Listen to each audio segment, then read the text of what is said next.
Assalamualaikum warahmatullahi wabarakatuh. Alhamdulillah, wassalatu wassalamu ala rasulillah. Segala puji bagi Allah yang telah memberikan kita ilmu dan kesempatan untuk selalu terus berkembang.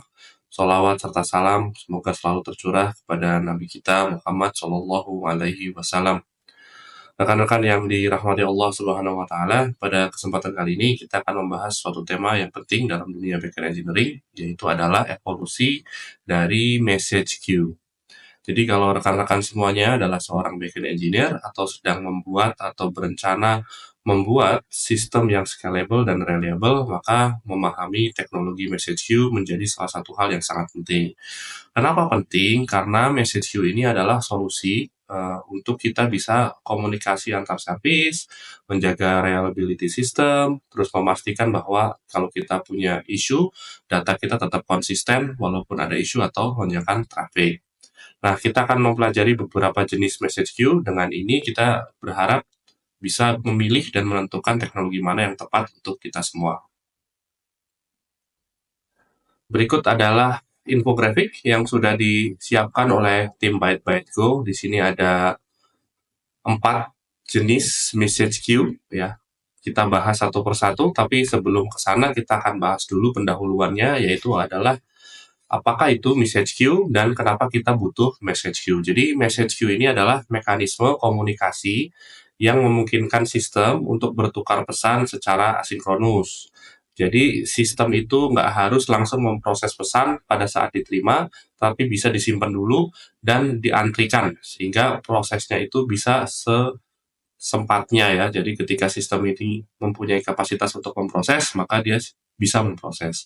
Nah, kenapa kita butuh message queue? Yang pertama untuk meningkatkan skalabilitas aplikasi. Sebagai contoh kalau kita punya aplikasi e-commerce ya, di e-commerce itu kan ada flash sale ya. Ketika flash sale itu kan ada jutaan pesanan ya yang masuk. Nah, ketika sistem harus melayani semuanya secara sinkronus bersama-sama, maka biasanya servernya nggak akan kuat. Nah, solusinya adalah pesanan-pesanan yang masuk ini dimasukkan dulu ke dalam message queue untuk diantrikan, sehingga sistemnya pun bisa memproses itu satu persatu sehingga tidak ada problem di sistem yang memproses itu. Yang kedua adalah untuk melakukan decoupling antar service atau mengurangi ketergantungan antar service. Contoh kalau kita di dalam microservice arsitektur, ketika kita punya dua sistem, katakanlah sistem pembayaran, ada sistem pengiriman, maka kedua sistem ini bisa saling terhubung menggunakan message queue. Sehingga misal saat pelanggan membayar, sistem pembayaran tidak perlu manggil aplikasi pengiriman secara langsung, melainkan dia bisa taruh itu di dalam antrian, sehingga ketika dia menaruh itu dalam antrian, maka si sistem pembayaran ini langsung bisa memberikan feedback ke user bahwa pembayaran telah selesai, dan sistem pengiriman sudah bisa memproses message yang tadinya sudah diantrikan ke dalam message queue. Yang ketiga adalah mengelola traffic yang tinggi dan mencegah overload di back-end. Nah, kalau teman-teman sadari bahwa kalau kita pakai WhatsApp atau Telegram sebenarnya menggunakan konsep yang sama. Jadi pesan yang dikirim biasanya kalau kita mau ngirim pesan ke grup yang besar, di situ kan ada puluhan ya, bahkan bisa sampai seratusan orang, di mana kalau kita ngirim pesan, pesan itu akan dikirimkan ke semua member. Nah, biasanya untuk mengefektifkan proses ini, pesan yang masuk itu diantrikan dulu ke dalam message broker atau message queue, lalu diproses satu persatu untuk dikirimkan ke masing-masing orang, ya, masing-masing akun WhatsApp atau Telegram. Nah, yang terakhir adalah untuk menjaga integritas data, terutama kalau memang ternyata sistemnya itu down. Contohnya, kita punya sistem perbankan ya, kalau di sistem perbankan itu bila terjadi masalah pada saat kita transfer uang di network misalnya, kita bisa antrikan dulu proses itu ke dalam message queue, sehingga uangnya itu atau prosesnya itu tidak hilang dan bisa di-retry, bisa diulang lagi nanti, sehingga pada saat layanan sudah normal atau network sudah normal, message-nya masih ada dan bisa diproses ulang. Nah, itu adalah beberapa alasan kenapa kita butuh message queue. Jadi, apakah teman-teman udah butuh atau belum itu sebenarnya kembali lagi ke teman-teman semuanya. Nah, biasanya ada beberapa hal yang mendorong kenapa teman-teman itu butuh message queue. Yang pertama, kalau sistemnya itu sering bottleneck akibat ada banyaknya proses sinkronus yang lambat. Itu salah satunya. Yang kedua itu butuh load balancing di service backend. Kalau kita ngomongin load balancing di client ke backend itu kita tahu ya ada load balancing. Tapi kalau misal kita ngomongin load balancing server antar server ini banyak caranya ya. Salah satunya adalah menggunakan message queue. Contoh kita mau memproses semuanya itu secara paralel. Misal kita punya 100 data. Data ini kita mau proses secara paralel di multiple server. Maka datanya kita bisa taruh aja ke message broker. Nanti akan ada banyak service yang siap untuk mengelola data tersebut. Yang ketiga itu kalau kita pengen memastikan bahwa proses itu tetap jalan walaupun ada salah satu problem di network atau di server yang kita mau tuju gitu ya. Nah, contohnya tadi kalau kita ngomongin soal perbankan ya, perbankan kalau misal networknya bermasalah atau ada sistem yang bermasalah atau ada third party yang bermasalah, kita bisa antrikan dulu message-nya sehingga kita bisa retry di waktu nanti. Itu pendahuluannya ya. Jadi dari pendahuluan kita tahu bahwa apa itu message queue, terus kenapa kita butuh message queue, dan kapan kita harus menggunakan message queue. Nah, kita langsung saja menuju ke infografiknya. Di sini yang pertama ada middleware atau messaging middleware ya. Di sini kalau teman-teman bisa lihat, mungkin kecil ya tulisannya adalah IBM MQ. Di sini tulisannya messaging middleware. Jadi ini adalah suatu message queue yang cukup lama ya. Jadi dia itu sudah lumayan aging. Jadi ini udah lumayan tua ya. Jadi ini memang banyak dipakai di sistem-sistem legacy dulu ya. Karena ini judulnya evolving. Jadi memang dari awal ini memang udah ada nih salah satu yang merintis ya adanya si message queue ini.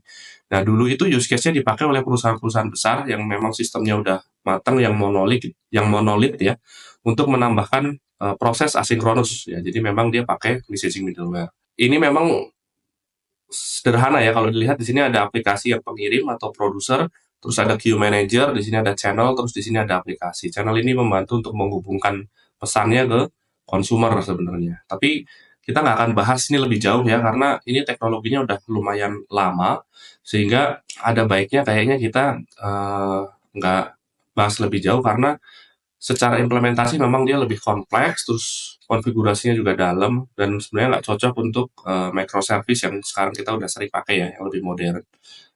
Nah, selanjutnya kita akan bahas si RabbitMQ. Di sini tulisannya message broker atau message broker. Di sini sama, di sini ada produser juga dan ada consumer juga. Nah, kalau dilihat di sini ada broker. Nah, di sini ada broker, ada exchange, ada binding, ada queue. Kita akan bahas satu persatu, tapi kita bahas dulu tentang apa sih RabbitMQ ya. Jadi RabbitMQ adalah message broker yang berbasis AMQP atau Advanced Message Queuing Protocol.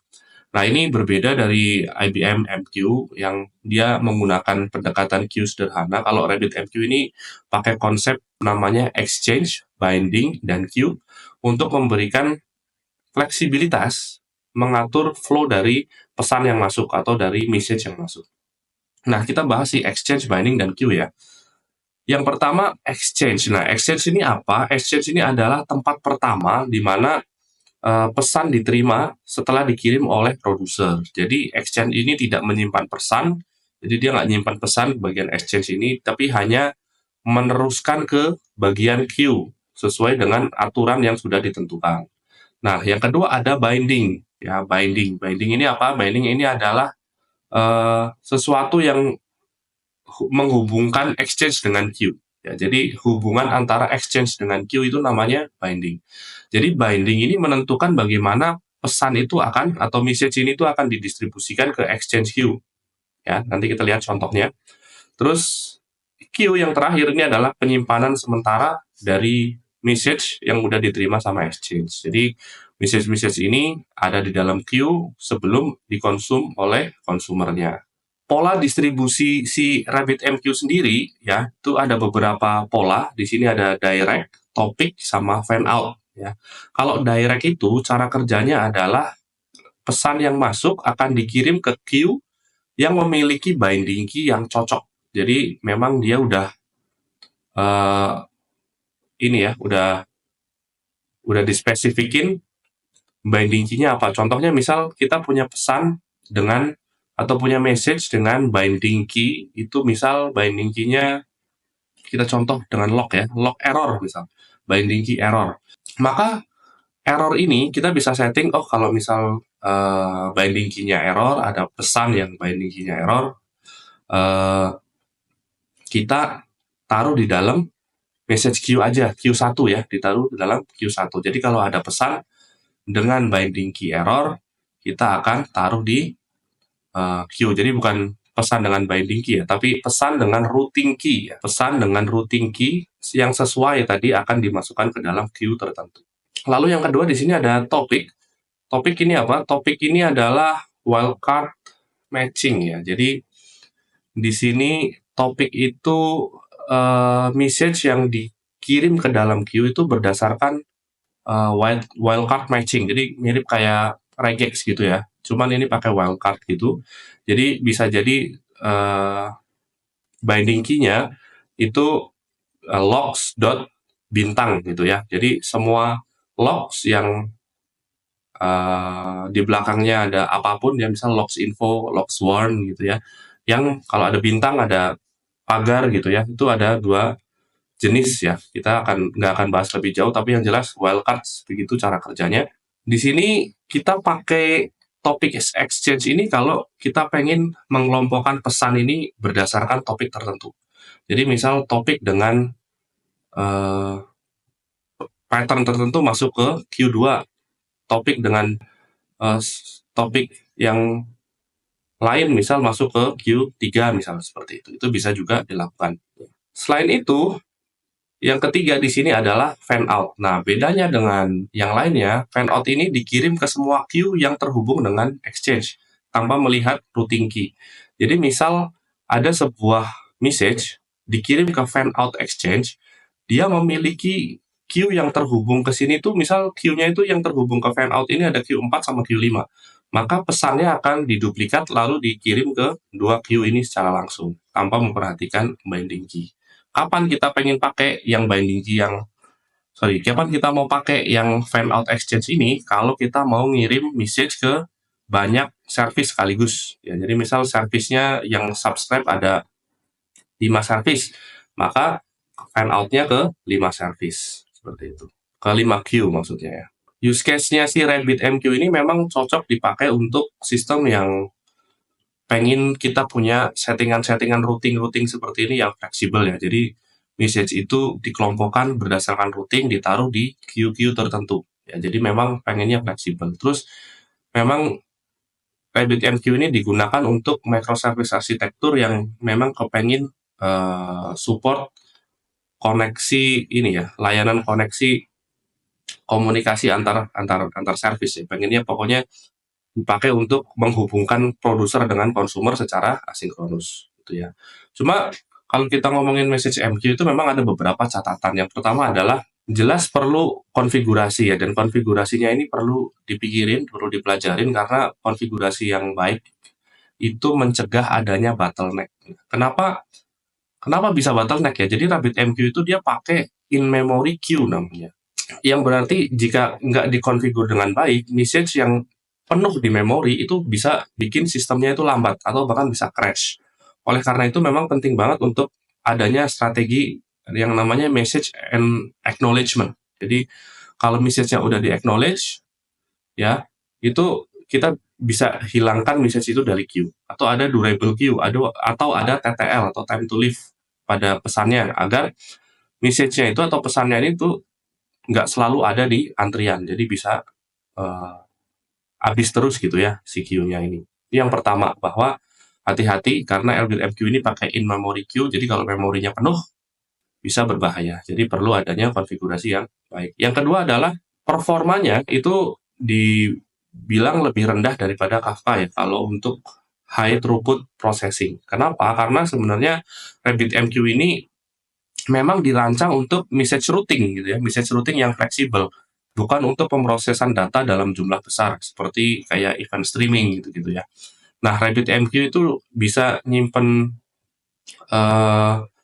pesannya atau eventnya itu di dalam disk atau memori, sedangkan kalau Kafka itu dia nyimpennya tuh di dalam sebuah log tapi terdistribute gitu ya. Jadi ada di banyak tempat terpartisi sehingga dia lebih efisien untuk memproses message secara berbarengan per detiknya ya. Oleh karena itu kalau kita mau pakai yang high throughput high throughput use case lebih baik pakai Kafka. Yang ketiga, ini catatan implementasinya adalah memang tidak cocok untuk event streaming ya. Tadi kita udah bilang ya, nggak cocok untuk event streaming yang memerlukan replay, ya replay dalam jumlah besar. Jadi problemnya dengan RabbitMQ ini, kalau memang message-nya udah di acknowledge sama si konsumernya, maka si RabbitMQ ini akan hapus pesannya. Pesannya akan dihapus setelah diterima sama konsumer. Sedangkan kalau Kafka, itu kalau kita sudah proses, message-nya itu bisa jadi masih di retain ya. Jadi ada retain berapa lama itu ditentukan di konfigurasinya, sehingga kita bisa balikin lagi offsetnya ke belakang, sehingga kita bisa replay. Replay itu message yang tadi udah diproses, kita proses ulang gitu ya. Asal kita tahu kita mau proses dari indeks nomor berapa gitu ya. Jadi sistem yang memerlukan si replay data dalam jumlah besar ini lebih baik pakai Kafka daripada RabbitMQ. Toyib, selanjutnya nomor 3 itu tentang Apache Kafka. Sama di sini ada produser, ada consumer, tapi di sini beda-beda ya. Ada Kafka cluster, terus ada broker 1, broker 2, broker 3. Tapi kalau teman-teman lihat di sini semuanya dipublish itu punya identifier namanya topik. Kita bahas dulu apa sih Kafka itu. Jadi Kafka itu adalah event streaming platform yang bersifat distributed dan log based. Log itu yang namanya log ya, dia append ya, ada file di append yang pada akhirnya aja. Jadi dia nulisnya cepat gitu ya. Berbeda dari RabbitMQ yang dia fokusnya memang message routing, Kafka itu memang dirancang untuk menangani data streaming yang besar itu dalam jumlah besar dan throughputnya itu tinggi serta fault tolerance. Kenapa fault tolerance kita bahas di sini? Jadi konsepnya Kafka itu ada broker, ada topik, ada partisi. Nah, di sini nggak dilihatin partisi ya, jadi hanya ada broker dan topik aja. Nah, kita bahas dulu. Broker ini apa? Broker ini server ya. Broker ini sebenarnya server yang bertugas untuk menyimpan dan mengelola data log. Kita sebut physical server atau virtual server ya. Punya server. Terus yang kedua adalah topik. Nah, topik ini lebih ke judul dari pesan ya. Atau kalau kita bisa bilang salurannya ya. Bukan saluran ya, mungkin judul dari pesan ya. Pesannya ini punya judul apa? Tapi kalau judul, ya mungkin judul ya. Dan ini sebenarnya tempat di mana pesan-pesan itu dikategorikan. Jadi kategori topik 1, topik 2, topik 3. Kalau misal topik 1 isinya misal tentang user register, topik 2 tentang pembayaran selesai, topik 3 misal tentang push notification, gitu-gitu ya, itu tentang topik. Nah, yang terakhir ini ada yang namanya partisi. Jadi, untuk mempercepat proses distribusi ke konsumer, misal kita punya topik 1, ya, topik 1, dia punya 10 pesan, maka 10 pesan itu tidak diantrikan menjadi satu antrian aja, melainkan dia pecah bisa menjadi 10 antrian. Maka kalau 10 antrian ini, setiap antrian paling tidak bisa diproses oleh satu konsumer. Ya, jadi satu antrian untuk satu konsumer, jadi satu partisi untuk satu konsumer. Ya, kalau di RabbitMQ kita bilangnya queue, kalau di Kafka kita bilangnya partisi. Ya, kalau di Kafka kita bilangnya partisi. Nah, gimana sih caranya si Kafka ini ngelola data ya? Jadi Kafka ini bekerja ya namanya log based storage. Yang artinya semua message yang dikirim itu nggak langsung dihapus setelah diterima oleh si konsumernya, tetapi disimpan dulu dalam periode waktu tertentu yang kita udah konfigur. Apa sih yang bikin unik ya si Kafka ini? Yang pertama scalability-nya. Jadi dia itu bisa menangani jutaan message per detik ya, dengan kita nambah broker, kita tambahin aja tuh brokernya ya, yang banyak, maka dia bisa menerima pesan lebih banyak. Yang kedua adalah durability. Nah, durability ini menjamin datanya itu tetap tersedia selama retention time-nya itu kita set. Jadi nggak langsung dihapus setelah diproses. Tentunya kalau disknya masih muat ya, kadang-kadang kalau retention time kita set terlalu panjang, terus pesan yang terlalu banyak dan disknya nggak muat, ya mau nggak mau kita harus hapus secara manual. Yang ketiga adalah event replay, yang kita udah bahas tadi ya, event replay. Jadi kalau Kafka itu dia konsepnya log, jadi ada file log ibaratnya, dia punya baris 1, baris 2, 3, 4, sampai banyak gitu ya. Nah, setiap baris kita punya indeksnya. Konsumer akan proses berdasarkan indeks dari tiap baris. Nah, kalau misal dia udah sampai baris ke 100, dia mau ulang lagi dari pertama, itu bisa ya, namanya event replay. Selanjutnya ada use case-nya Kafka. Nah, Kafka ini sebenarnya bagusnya buat apa? Yang pertama untuk real-time data streaming. bisa untuk log processing, bisa untuk event-driven arsitektur, bisa untuk analitik, banyak ya sebenarnya. Bahkan kadang-kadang kita pakai untuk, ya asal ada message broker, kita pakai Kafka gitu ya. Nggak harus real-time data streaming. Terus yang kedua adalah untuk microservice communication. Jadi sama konsepnya, semua message broker itu membantu, atau semua message queue itu membantu sistem A ke sistem B itu terhubung, tapi secara asinkronus. Yang ketiga itu use case Kafka untuk big data pipelines. Biasanya ini dipakai oleh tim data ya, kayak perusahaan yang pakai ini untuk big data pipelines itu kayak Netflix, ada LinkedIn ya, dia benar-benar menangani banyak kejadian gitu ya per detik. Jadi log-log per detik atau event-event yang terjadi tiap detik, dia bisa antriin di dalam Kafka. Nah, ada beberapa catatan kalau kita mau ngomongin tentang Kafka dibanding dengan RabbitMQ atau dibanding dengan yang lainnya. Yang pertama adalah konfigurasi dan operasionalnya itu memang lebih kompleks daripada RabbitMQ. Kenapa? Karena Kafka itu butuh Zookeeper. Jadi Zookeeper ini dipakai untuk mengelola metadata cluster. Ya, jadi ada konsep namanya clustering. Selain itu, setupnya juga multi-node harus dikonfigurasi dengan baik biar sistemnya itu tetap resilient kalau ada kegagalan. Ya. Misal kita punya broker 3 ya, kalau kita mati satu misal ya brokernya ya, nah itu biasanya si Kafka masih bisa jalan tuh. Tapi gimana kalau ternyata mati 2 gitu ya. Nah, kalau kita punya setting di mana minimal broker harus ACK 2 broker, maka ketika tinggal satu broker yang aktif, maka dia akan gagal. Nah, biasanya ini settingan-settingan begini mesti dipikirin betul ya. Jadi sebenarnya minimal broker itu nggak hanya 3, tapi kalau bisa ada 5 gitu ya. Yang kedua adalah dia memerlukan storage yang lumayan besar ya, karena Kafka itu kan nyimpen datanya lebih lama ya. Jadi kalau misalnya kita punya retention 7 hari, terus datanya gede, ya kita butuh storage yang gede juga. Terus yang nomor 3 adalah dia tidak cocok untuk low latency messaging. Nah, ini yang perlu di-highlight ya. Nah, jadi Kafka itu memang dirancang untuk throughput yang tinggi, tapi secara latensi dia lebih tinggi dari RabbitMQ. Kok bisa ya? Karena RabbitMQ itu dia konsepnya adalah push. Jadi dia tahu semua konsumer yang terhubung, begitu ada pesan dia langsung push. Sementara Kafka dia konsepnya pull. Jadi konsumer akan ngambil dari Kafka. Nah, tapi konsumer dia biasanya punya delay. Ya kan, nggak setiap ada message langsung dikasih gitu kan. Dia biasanya proses 10 dulu, 10 lagi diproses, ambil lagi gitu ya. Jadi memang bisa jadi ada delay. Yaitu untuk Kafka catatannya itu. Nah, yang terakhir nih yang paling baru adalah Apache Pulsar. Nah, ini katanya di sini adalah all in one.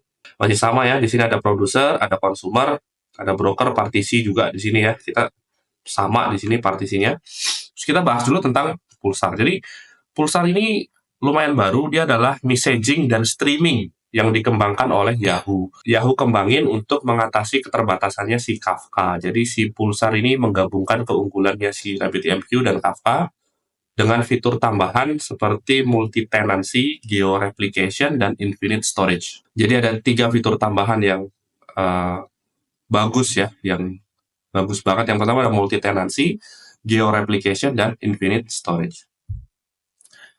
Nah, konsepnya si Pulsar sendiri ini ada broker, partition, dan bookkeeper. Broker ini bertanggung jawab untuk mengelola pengiriman pesan ya, dari produser ke consumer.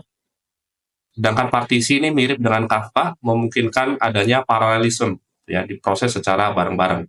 Nah, bedanya di sini ada bookkeeper. Nah, bookkeeper ini adalah sistem penyimpanan yang terpisah. Jadi dia punya ledger segmen gitu ya. Sehingga si Pulsar ini bisa lebih efisien dalam menangani retensi data jangka panjang. Caranya seperti apa kita bisa bahas di video berikutnya ya kayaknya ya untuk bookkeeper ini.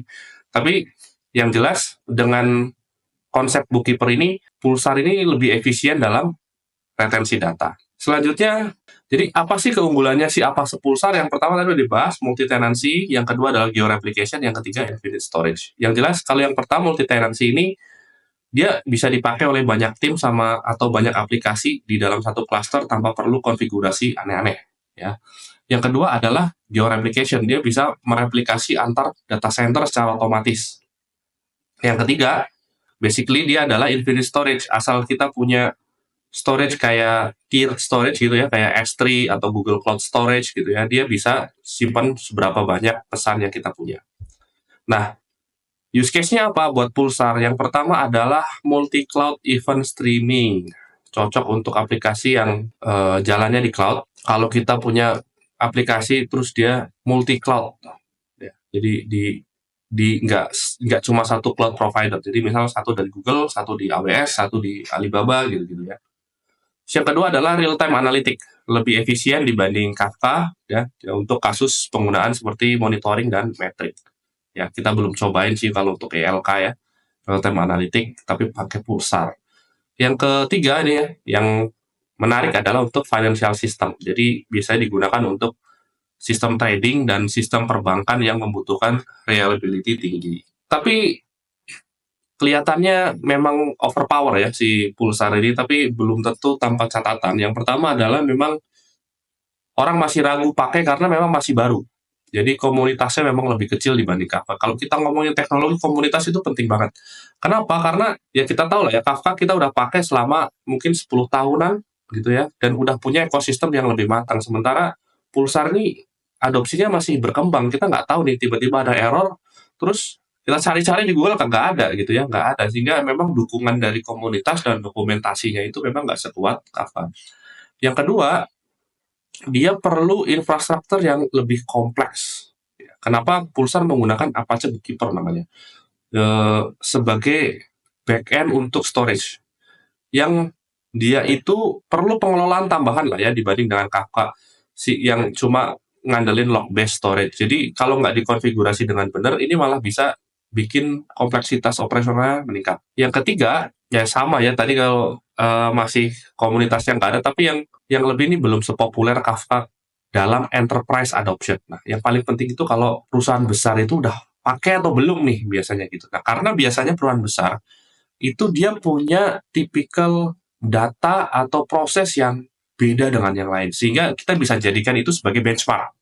Oh, kalau perusahaan ini aja udah bisa, berarti perusahaan kita mungkin bisa gitu ya. Jadi ini belum terlalu populer sepopuler Kafka. Begitu. Jadi kesimpulannya nih, mana sih yang mesti kita pilih ya dari keempat ini? Yang jelas, kita karena udah pakai microservice ya, mungkin IBM MQ nggak cocok ya, dan mungkin udah nggak relevan. Selanjutnya, kapan kita pakai MQ kalau kita butuh message routing yang fleksibel ya, kita mau kelompok-kelompokin jelas ya, nggak butuh throughput yang tinggi.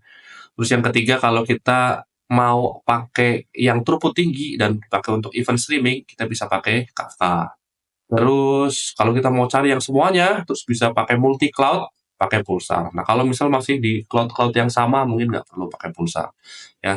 Tapi ada Pulsar juga, salah satunya nggak cuma multi cloud ya, tadi ada juga tentang infinite storage. Nah, ini yang keren banget ya. Yang namanya teknologi memang nggak ada satu solusi yang cocok ya untuk semua kebutuhan kita. Jadi teman-teman memang diwajibkan untuk mempertimbangkan betul kebutuhan teman-teman itu apa dan pilih teknologi message queue yang sesuai dengan kebutuhan dan bisnis dan arsitektur dan cost yang duit ya.